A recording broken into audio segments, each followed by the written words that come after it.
mind quickly introducing yourself? Who are you and where are you now? Yeah, sure. So my name is Lisa Scott. I am TEAK Class 9, aka Familia, back when TEAK classes had names. Love that. Um, let's see, where am I right now? So I am in New York City. I'm living in the city. I'm teaching at the Horseman School. So I teach ninth grade biology and 10th grade chemistry there. And yeah, taking it one day at a time. That's my motto for the past year, essentially. It's good to hear. And can you tell me a little bit more about how your experiences at TEAK have influenced your career or just your personal life in general? Yeah, sure. So I found out about TEAK in seventh grade.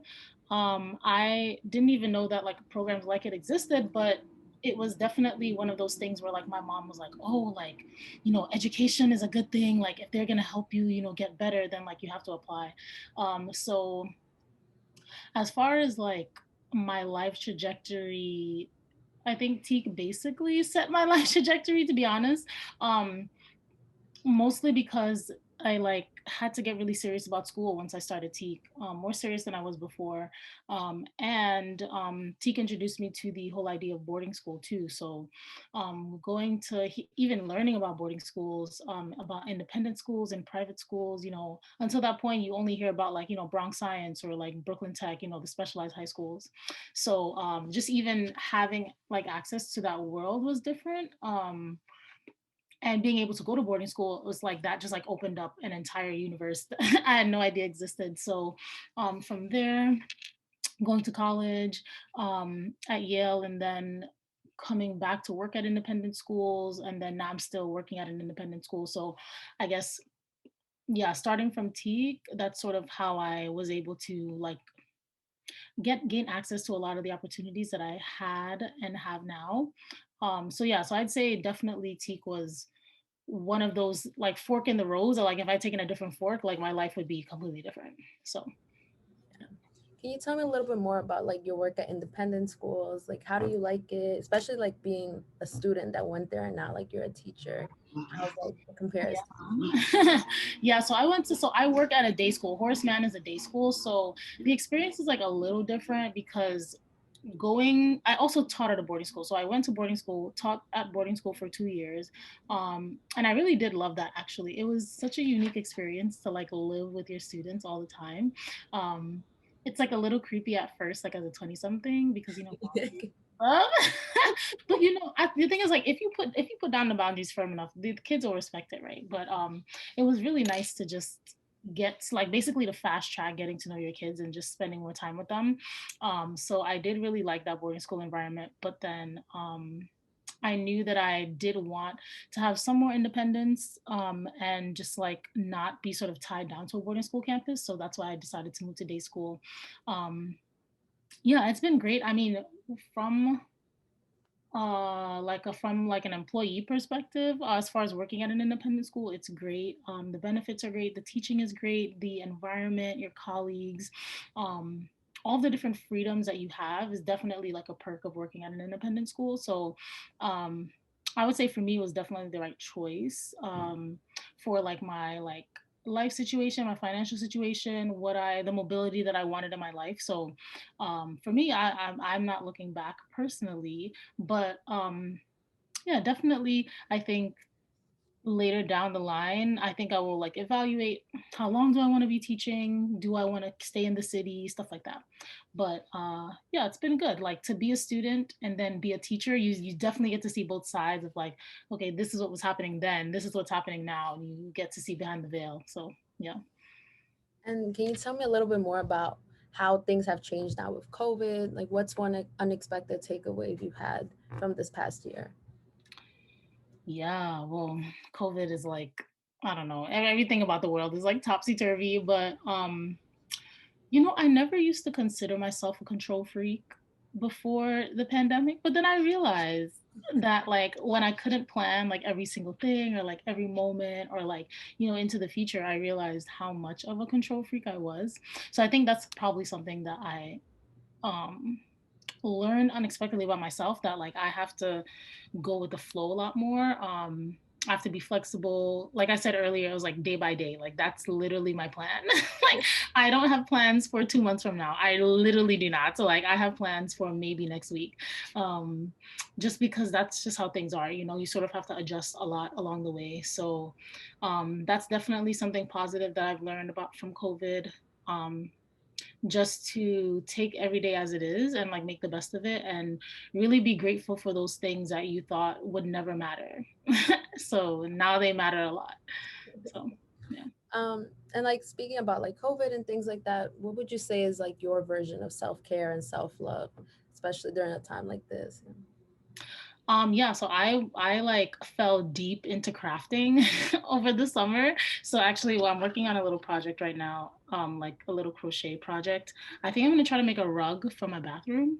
I know it's completely random. I know it's so random, but like just creating things that you can use like in your home is, I don't know, it's just weirdly rewarding. It's like when you make a cup like in pottery and you're like, yeah, now I'm gonna drink tea out of this cup, like that, like, you know what I'm saying? It's like, now I made this scarf and yes, I'm gonna wear it. Like I made these gloves, like, yeah, I'm gonna wear it. So like I was looking at my bathroom and I was like, I think I need a rug. Like I need a pattern for this. I went and bought some yarn today and I'm just starting it. So yeah, so I think it's been really calming to have like just a hobby, something to do with your hands, you know, sort of like aimless.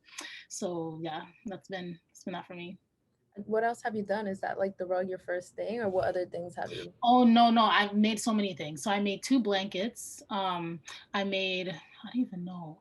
Me and my friends did like a crochet like exchange. So we like made scarves for each other. So I probably made like five scarves. I made two hats. I made a pillowcase. I've made, let's see what else is here.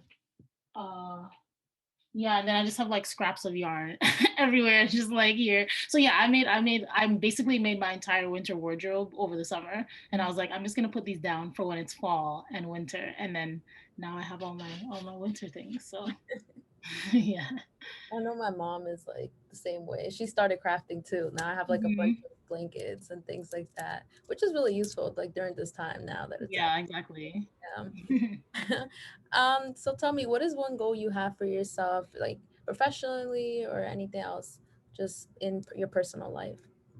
Yeah, so professionally, I definitely say like because of COVID, so like my school is we're meeting in person, but we have like some students that are like permanent remote learners due to like, you know, health issues or whatever other like circumstantial things in their life. Um, so yeah, so one of my professional goals this year is to sort of try my best to make the education as equitable as possible. It's really hard to like balance, you know, students in front of you versus like students on the screen. Um, Managing like class workload, increased hours on Zoom and like on screens and stuff. And like we don't even know really like the effect of all of that that's going to have on the body and like learning outcomes. So that's been something interesting to think about as far as being a teacher. Like, okay, like, is this actually the best way I can set up my class? Like, is there a better way? So that's something that I've been thinking about more often for like a professional goal. And then for personal goal,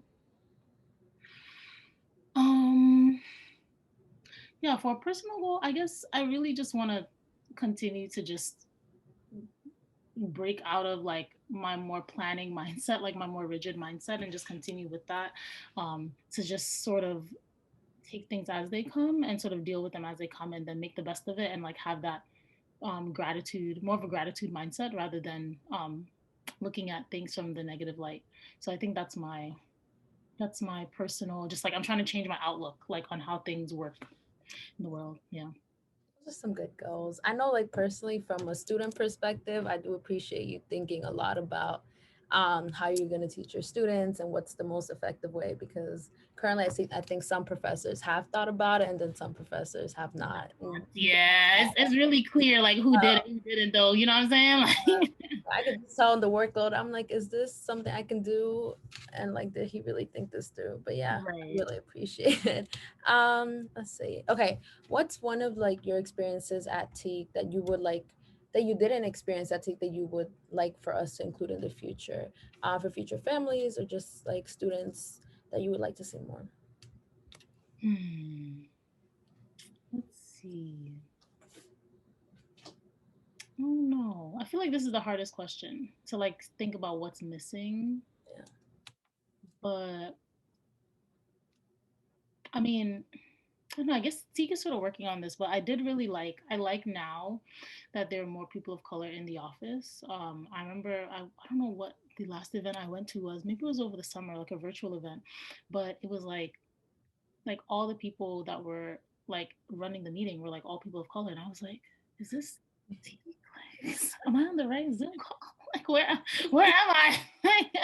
So I was shook. I was like, wow. Like I think they're actually making an effort to like get people of color, but also retain them. Hopefully, I haven't checked the roster because I know that the people sort of come and go. So Yeah. I'm not too mad at that. That's like just like the nonprofit world in general. But um, yeah, so that was something that I wish I don't know. It didn't register for me when I was younger, but now that I'm older, and all of us having gone to predominantly white institutions really understand like the impact that that has.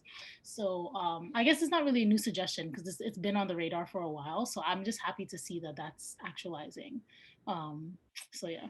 Yeah, I feel like a lot of students or fellows feel that way.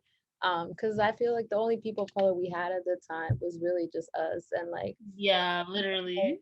I was younger, like you were one of my TAs. I remember this clearly. Like, I'm not sure if you Hmm. remember, but I was like, yeah, I was like, when I was like, okay, I'm gonna interview Lisa. I was like, I hope she remembers. Like, she was my TA when I was Of course. like that. But it was nice like having each other and things like that. But it's really nice how it's like the professionals have changed and like we see ourselves reflected on them. So it's really good. Yeah. And just like talking about like younger fellows, since you see we've expanded their classes like actually by a bit. What is any advice you have for them or something you wish you'd known when you were younger? Yeah, advice. Oh, I don't know. What would I say? Take life less seriously, I guess. Is that a bad message to like tell little kids? Maybe. But I don't know. I feel like tea could be so intense sometimes. And just like life in independent school can be so intense that like I feel as people of color who are like coming from low income backgrounds, like there's just so much pressure to perform and to like be perfect and to like make the like optimize your opportunity that you've gotten to like rocket ship all the way to the tops of the income scale, and you have to be Elon Musk or something because you were given this one opportunity to like make good on your life.